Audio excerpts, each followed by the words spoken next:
And so a couple of weeks ago, Naomi talked about how we can work with kids for whom school is not working. Uh, but our sense here at the Learning Cooperatives is that parents and mental health professionals, while they might know how to work with these kids, but that they're not necessarily aware of the resources.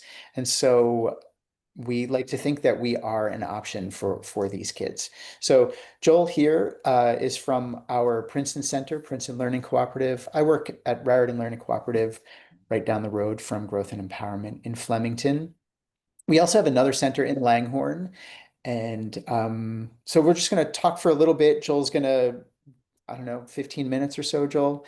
And then whatever questions you have, we'll keep it to a tight half hour. You know, you're all very busy. So, Joel, you want to take it away? Great. Yeah. Good morning. So yeah, I was a teacher in public schools before helping co-found the Learning Cooperatives, and I bet that if you're working with young people, that you probably experience a lot of the same frustrations I did as a teacher, right? I worked with lots of really wonderful and talented kids, just who, for whatever reason, just really didn't like school, or school wasn't serving them. And so Naomi's talk was just about like, well, what do you do as a mental health professional if the environment is just not right for the kids that you're working with? What are the options? And so, when we were starting the learning cooperatives. There were a lot of the kids that I worked with when I taught, the reasons they didn't like school were, what I would consider pretty legitimate reasons. We had I would work with kids who were super bright and just bored to death. I worked with a lot of kids in the schools who just didn't like the social environment, like it was not good for them, or just didn't like the physical environment, too big, too noisy, too whatever. I worked with kids who had really strong interests, but school plus homework just took up all their time. They couldn't focus on the things that they loved. I had lots of kids who just bristled at all the sort of constant rules and regulations, or the amount of homework and the stress that came from school, or they had medical conditions that made attending school very hard. And so there were a lot of these what I'd say very legitimate reasons. But as a teacher in traditional schools, there was very, very little I could do to help any of that. Right. As you probably know, there's a little bit of wiggle room, but the structure of how, public and private schools works is mostly kind of set. And so what we realized, when we were starting learning cooperatives, is that the thing that a lot of these kids and their families could really benefit from was just a lot more flexibility and decision-making power about what their day-to-day life and education look like. Right.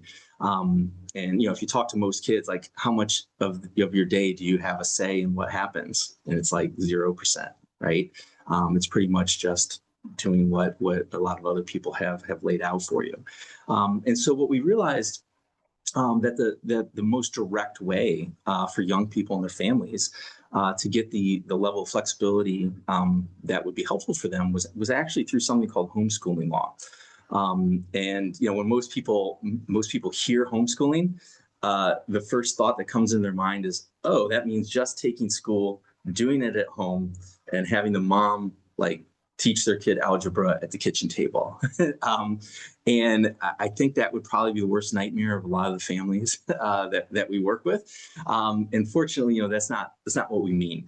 And so, homeschooling in the United States is simply the legal mechanism that we have that allows families to opt out of the traditional school system, and offers the sort of flexibility to really create a life and education that works for them. Most people who do that do it independently, but there's a lot of, there's a number of downsides that don't really, that makes this not really an option for a lot of families, not being around other kids, not wanting to do like an online program and just sort of like looking at a computer all day. Don't want to be taught by their parents, all these kind of reasons. And so this is where the learning cooperatives comes in, right? And so, kids can register as homeschoolers, which is the way that you get the freedom and flexibility to really do something that's going to work for you. And then you can join, the learning cooperatives, where we kind of offer, what I would call the most useful parts of being part of a school. Adult mentors to work with, classes, tutors, trips, help with college or career planning, whatever it is.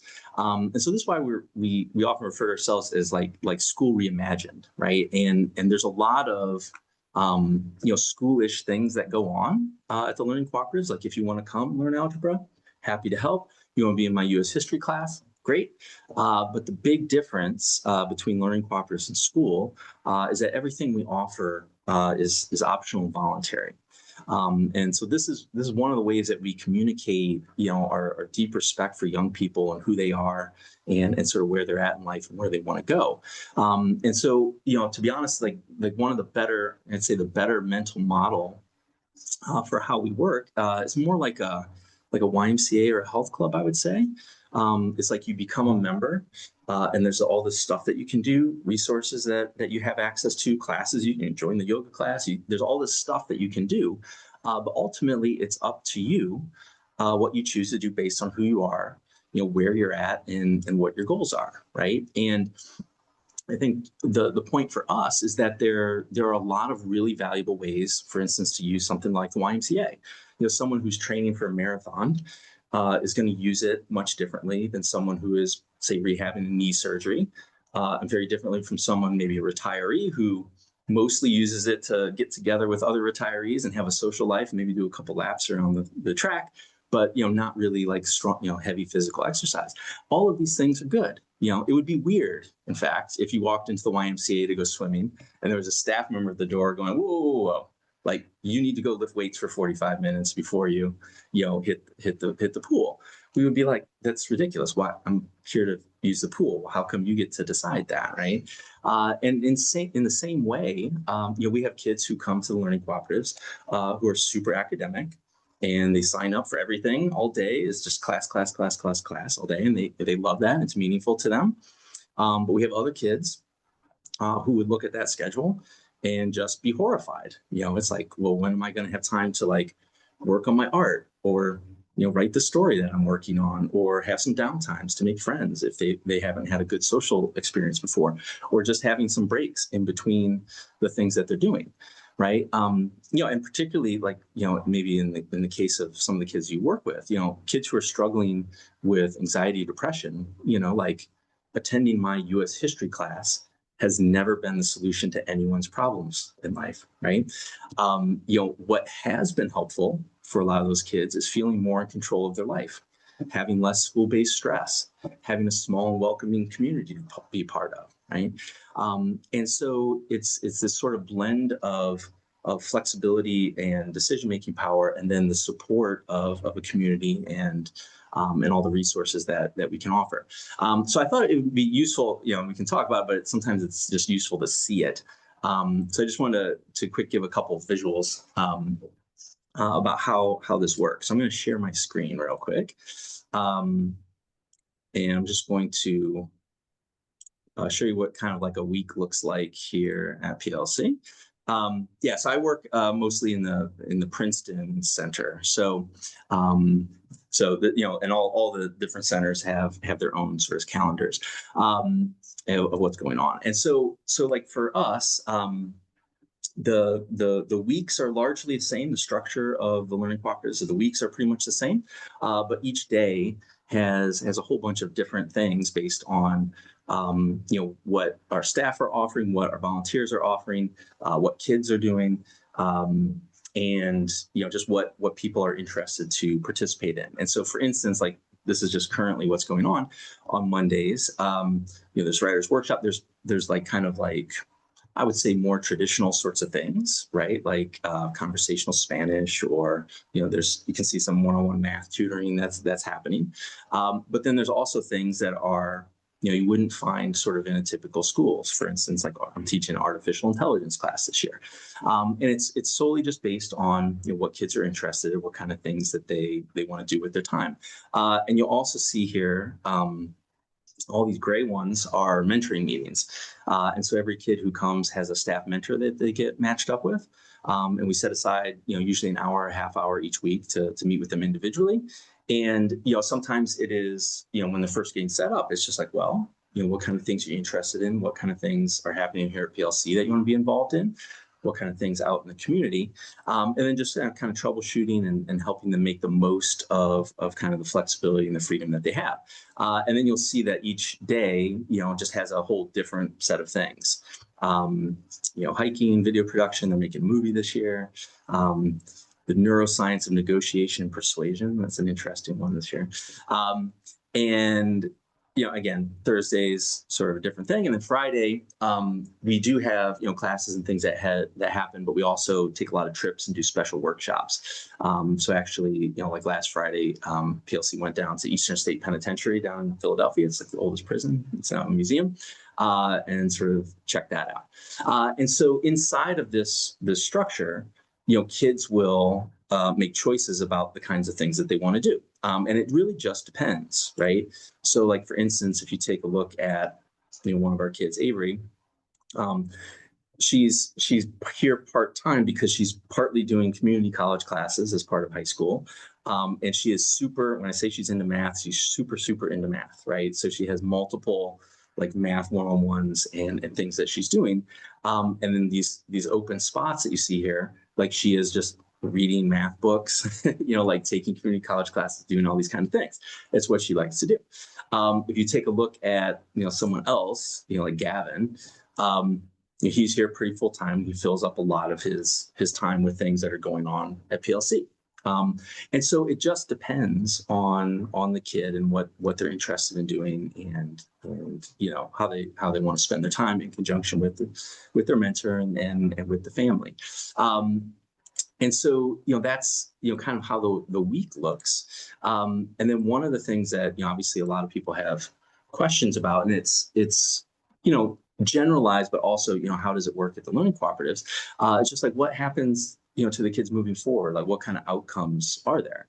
And so for us, specifically, the outcomes are just about the same as, you would find in like the local public and private schools, right? So about 70-ish% of the kids end up going to, let's say, a 2 or 4 year college, directly after PLC. And this is not really an issue at all. There's millions of kids going to college from homeschooling. There's millions of kids in the United States who go to college, who homeschool and go to college. And one of the things that we do, and I'll just give you a quick glance because I know we're a little pressed on time, is that it's about the most routine thing that we do, helping kids get into college, and it's no big deal from a college standpoint. It's just that there's more sort of documentation that families have to do, and part of the mentoring that we do is help young people and their families, put together the documentation. So for instance, this is a transcript. One of the girls that I mentored a number of years ago went to Fairleigh Dickinson here. And this is the thing that she actually sent to them. And she was interested in like the hospitality industry. So you can see she was at Montgomery High School here in New Jersey for a while, and then came to us partway through 10th grade. And so you can see just, who the provider was. Some of it happened in Montgomery, some of it happened at the Learning Cooperative, some of it was self-study. And you can just kind of put this together. And the thing that really worked for her, and she was a great example. She, it was more of an anxiety thing for her. It was just in the parking lot, tears. I can't walk into the building one more time. And, when she came to us, she started to get involved in the things that she was interested in. And so the nice thing about homeschooling, I'll just show you. So this ends up being a long document, just documenting the kinds of things that they're doing. But the nice thing about homeschooling in general is that everything counts. Like, young people and their families can just make a meaningful life for themselves, and then kind of keep track of the things that they're doing. So she wanted to go into hospitality, and her mom were hardcore vegans. And so they had read all the books, watched all the movies. They went to these things called veg fests, which I'd never heard of before, but they're like vegan conferences, like in Pittsburgh. Whatever. You asked her anything about food, politics, environmental impact, ethics, whatever, she knew it. She took 0 formal classes on this, right? But the nice thing about homeschooling in general and how we work is that you can capture all this fantastic stuff that kids are doing and doing in their life, and just put it into a transcript. And so this ends up being like a really long document. And usually they want a reading list. And so, it's no big deal to go from, this to college. It's just, a little bit more paperwork. So that, that's sort of the college side of it. But we have a bunch of kids who after PLC will take gap years or do traveling. We have a number of kids who will go into the trades or directly into the workforce. And actually, I know we were talking about sort of the younger middle school kids before we started recording. A lot of the kids that we work with who maybe would be in middle school, the plan was always to go to a public or private high school. And so we have a lot of kids who are with us for what would be considered middle school, and then either to the local public high school or they might be applying to private schools. So just a couple quick facts here, and then we can open it up for questions. I'll just share these real quick. So we have 3 locations.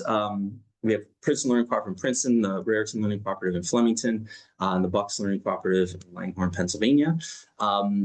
The fees for the year, we don't have any public money or government money, so it's $15,400 for the year. We're a 501c3. I'm proud to say that we've never turned a family away for financial reasons in 16 years of operation, and so if cost is really a concern for folks, we build it into our budget to be able to offer need-based fee reductions. Work with ages, about 12 to 18. Sometimes there's a little wiggle room there. If we have somebody who's not ready to move on when they're 18, maybe to 19. We are open on the typical kind of school calendar, September to early June. We're open Mondays, Tuesdays, Thursdays, and Fridays from 9 to 3. I would say this, we're not a therapeutic center. We don't have like special training in that. What I have seen, however, is that oftentimes, particularly for, if the stress, anxiety, some of the things that are going on are very, very school-based, can often have, very therapeutic results, just having some of that stress kind of taken off. I would say, who it's not really appropriate for is, if anyone has a serious substance abuse situation or, kind of unstable or active self-harm and suicidal ideation. The level of, there's a lot of freedom in movement. Kids can go outside if they want to. And so, if you're concerned about what someone would do by themselves, for during the day, that wouldn't be an appropriate thing. And then finally, just to wrap this up, and then we can look at take some questions. Just want to give you contact information if you're interested. And so this is the 3 locations and contact information. And I'm getting blasted in the face, but so I'm going to move over here.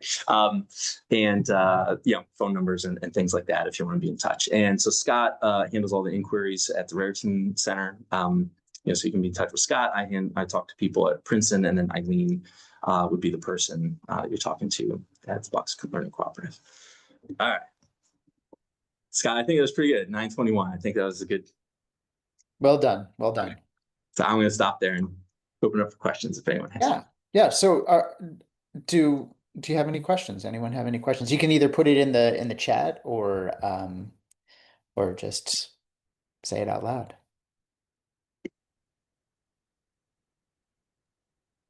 I don't have any questions, but thank you guys for sharing, a lot of that information. It's helpful. I am fortunate right now that most of my clients are pretty stable. So, in terms of support, that's good. But I think it's I was happy to know about the different locations too, because I'm closer to the Princeton area than I am the Flemington area.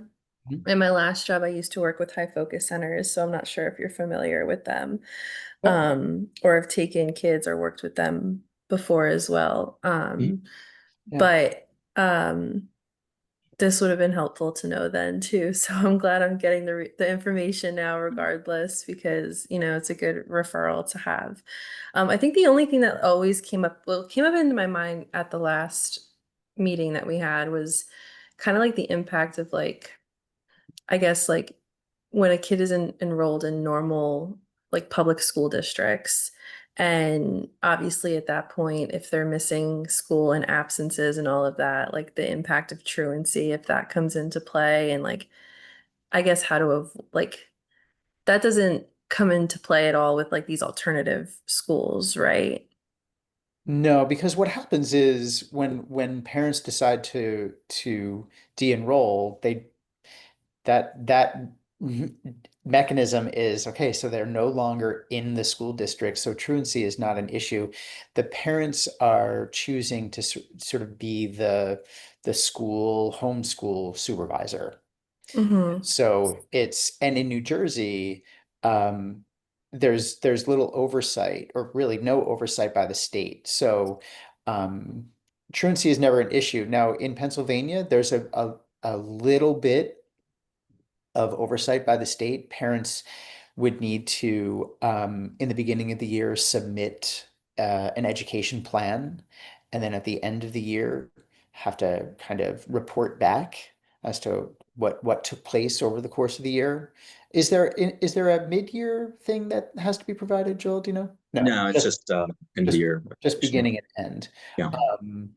But that's really all there is to it. So yes. Yeah, and over the years, I mean, we've actually, I mean, it usually doesn't get to this point, but we've had a couple of families that got in touch with us, um, in the middle of school districts, like taking them to court. Like particularly like, one girl that we have currently, was dealing with all sorts of, I think stress-induced physical symptoms, like can't eat, throwing up all the time. And so getting to school was like not really in the cards. And missed so many days that the school district was taking them to court. And so yeah, so which is obviously not helpful in any way. But it's just adding stress onto a incredibly stressful situation. So yeah, once you just like we're homeschooling, that is Okay. the end of that. Awesome. Because I know that can be a huge barrier for parents. Like what I saw working in the PHP IOP obviously is different than like if someone was in like an alternative separate schooling program. So um I know that's a big barrier for parents too, but also like giving them the support and education, which is what I found really helpful in the last talk as well. Just being letting them know that there's these other options. Well, But and I think that that's part of the reason why we do make things so flexible, is that it allows families and young people to prioritize what's the most important thing in their life at that moment, and like for most kids, like getting well, feeling better. We a lot of the kids we work with are coming from a cycle of like missing school, homework and tests piling up, which like just adds more to it, and it just is that. And it's sometimes just being able to step out of that, and sort of feel better before you try taking on challenges is really useful. thank you. Yeah.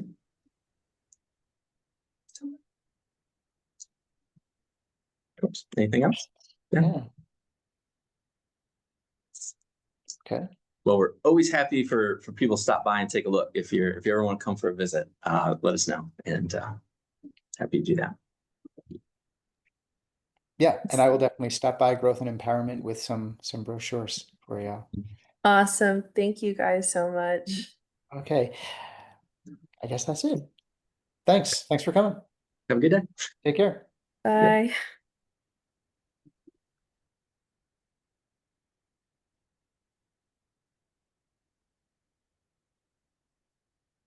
Um,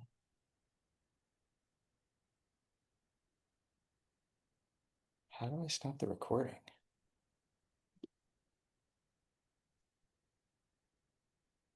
Do you know how I stop the recording? I honestly, I don't. Just there's a Oh, here. That's right. It's you got it? yeah. Okay.